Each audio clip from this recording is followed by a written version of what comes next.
Hello YouTube, welcome back to another video. We're going to read Hebrews chapter 11, Faith in Action.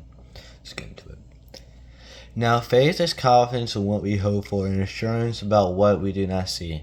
This is what the ancients were commended for.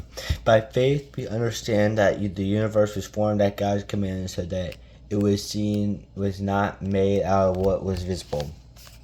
By faith Abel brought God a better offering than Cain did. By faith he was commended as righteous when God spoke well of his offerings. And by faith Abel still speaks even though he is dead. By faith Enoch was taken from life so that he did not experience death. He could not be found because God had taken him away. Or before he was taken, he was commended as one of those who please God. And without faith it is impossible to please God, because anyone who comes to him must believe that he exists and that he rewards those who earnestly seek them. By faith Noah, when warned about things not yet seen, in holy fear built an ark to save his family. By his faith he condemned the world and became heir of the righteous that is in keeping with faith. By faith Abraham, when called to go to a place he would later receive as inheritance, obeyed and went, even though he did not know where he was going. By faith he made his home in the promised land, like a stranger in a foreign country. He lived in tents, as did Isaac and Jacob, who were heirs with him of the same promise. For he was looking forward to the city with foundations, whose architect and builder is God.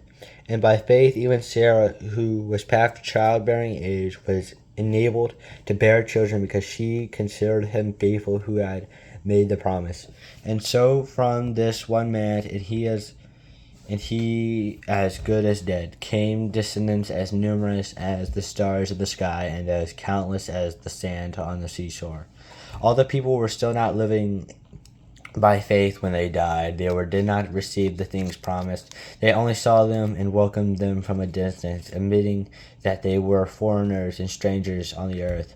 People who say such things show that they are looking for a country of their own. If they had been thinking of a country they had left, they would have an opportunity to return. Instead, they were longing for a better country, a heavenly one. Therefore, God is not ashamed to be called their God, for he has prepared a city for them.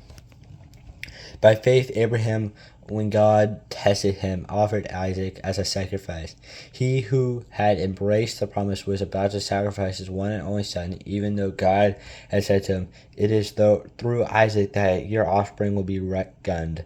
Abraham released that God could even raise the dead, and so in a matter of speaking he did not receive Isaac back from death. By faith Isaac blessed Jacob and Esau in regard to their future. By faith Jacob, when he was dying, blessed each of Joseph's sons and worshipped as he leaned on the top of his staff.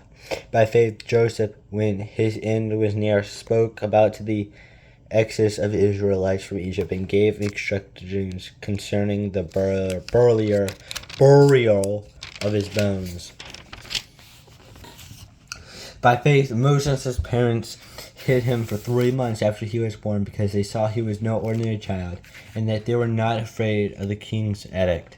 By faith Moses, when he had grown up, refused to be known as a son of Pharaoh's daughter. He chose to be mistreated along with the people of God rather than to enjoy the fleeting pleasures of sin. He was regarded disgrace for the sake of Christ as greater value than the treasures of Egypt, because he was looking ahead to his reward. By faith he left Egypt, not fearing the king's anger. He persevered because he saw him who is invisible. By faith he kept the Passover and the application of blood, so that the destroyer of the firstborn would not touch the firstborn of Israel. I'll be right back. By faith the people passed through the Red Sea as on dirty land, but when the Egyptians tried to do so, they were drowned. By faith the walls of Jericho fell after the army had marched around them for 7 days. By faith the prostitute Rahab became, because she welcomed the spies, that was not killed with those who were disobedient. And what more shall I say? I do not have time to tell you about Gideon, Barak, Samson, and Jephthah, about David and Samuel and the prophets, who through faith conquered kingdoms, administered justice, and gave what has promised, who shut the mouths of lions, quenched the fury of the flames, and escaped the edge of the sword, whose weakness was turned to strength, and who became powerful in battle and routed foreign armies. When received back their dead, raised to life again. There were others who were tortured, refusing to be released so that they might gain an even better resurrection. Some faced jeers and floggings, even some chains and imprisonment.